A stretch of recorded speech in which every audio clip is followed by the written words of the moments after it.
দেখেন ভাই, ভিডিওটা কি ধাক্কা দেবেন না। যদি ভিডিওটা বড় তাহলে অবশ্যই আপনারা দেখবেন। ভিডিওটা অনেক ইতিহাস, অনেক কাহিনী আছে ভাই। খুব একটা ভালো ভিডিও আপনারা দেখতে দেন। ভিডিও যদি ভালো অবশ্যই আপনারা লাইক শেয়ার করবেন ভাই। কেমন লাগবে?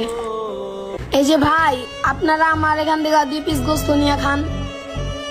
না না ভাই, তুমি খাও, সমস্যা নাই। তাহলে ভাই আপনি 1 পিস গোস্ত নেন। না ভাই, সমস্যা নাই, আমরা ডালের সবজি দিয়ে খাইতে পারবো। তুমি গরুর গোস্ত দিয়ে খাইতেছো, তুমি গরুর গোস্ত দিয়েই খাও।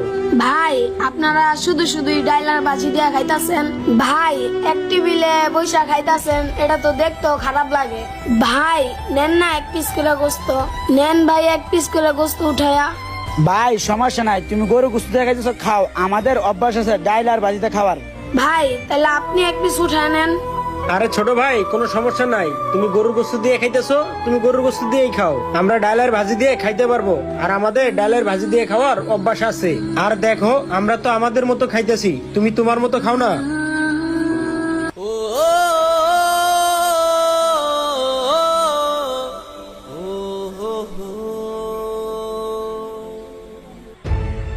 দেখছস কোত্থেকে টোকাই আইছে। হের গরুর গোস্ত আমাকে খাইতে কয়, আর আমাদের পকেটে টাকা নাই দেখে হের প্লেটের এটা গোস্ত আমাদের খাইতে হইব। আমরা কি এতটাই ফকির রে? ভাই আপনারা এই গোস্ত না খান, আপনাদের জন্য নতুন করে অর্ডার দেই। তাহলে কি ভাই আপনারা সেই গোস্ত খাবেন? এই বেড়া, তোর গোস্ত তুই খা। আর এইসব ধান্দাবাজি আমাদের দুইজনের সাথে চলবে না। আর শোন, আমাদের দুইজনের পকেটে টাকা না থাকলে কি হবে? তোর মতো ধান্দাবাজার টোকাই রে আমরা ভালো করেই চিনি। হাই বেটা, তুই হলো টুকাই মানুষ, তুই হলো অপরিচিত লোক, আর তোর কথায় আমরা গুস্ত খামো কেন? তুই তো টুকাই, নিশ্চয়ই তোর কাছে কোনো ভেজাল আছে, তার জন্য তুই আমাদেরকে এই গুস্ত খাইতে বলতেছ। হ্যাঁ বজনু, তুই তো ঠিকই বলছস। হয়তো একটা টোকাই কই থেকে আইছে না আইছে খাবার টেবিলে বসে আমাদের সাথে ধান্দামি করার একটা ব্যবস্থা করতেছে, যার কারণে ওর এটা গোস্ত আমাকে দুইজন রে খাইতে বলতেছে। ভাই আপনারা দুইজন যে আমাকে নিয়ে খারাপ মন্তব্য করতেছেন, এটা কিন্তু ঠিক না। আরেকটি বারও ভাবছেন আপনারা এই খারাপ মন্তব্য পাওয়ার যোগ্য কি না আমি? আর শোনেন, একটা মানুষ কতটা মানবিক হইলে নিজের ভাগের গোস্ত আরেকজনকে খাইতে বলে। হয়তো আমি টুকাই, তার জন্য আপনারা আমাকে ছোট করে দেখতেছেন।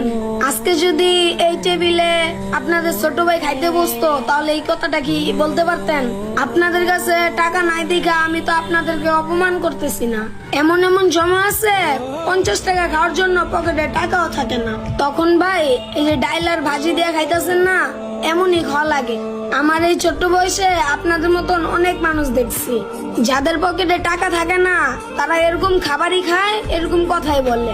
ভাই আমি যখন আমার বাবা মার সাথে প্রথম ঢাকায় আসি না, তখন আমার বাবা চাকরির জন্য অনেক জায়গায় ঘোরাঘুরি করছে।